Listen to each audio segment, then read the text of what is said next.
koordinasi untuk menempatkan para pedagang sesuai keinginan bersama. Pasar Mardika baru telah resmi di-launching beberapa waktu lalu.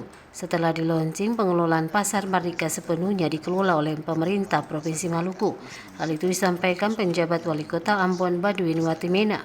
Menurut Watimena, pemerintah kota dalam pengelolaan Pasar Mardika baru hanya sifatnya membackup.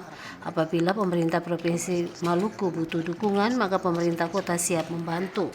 Saya rasa soal Pasar Mardika baru ini keputusannya sudah ada, dikelola oleh pemerintah provinsi. Karena itu ya pemerintah kota tetap ada dalam kaitan dengan koordinasi apa yang menjadi kebutuhan pemerintah provinsi akan di-backup oleh pemerintah kota. Tetapi kewenangan sepenuhnya untuk mengelola gedung Pasar Baru Mardika itu adalah kewenangan pemerintah provinsi. Kami hanya membackup, karena itu kalau ada hal-hal yang belum dilakukan selama ini, saya pikir itu nanti dikomunikasikan dengan pemerintah provinsi.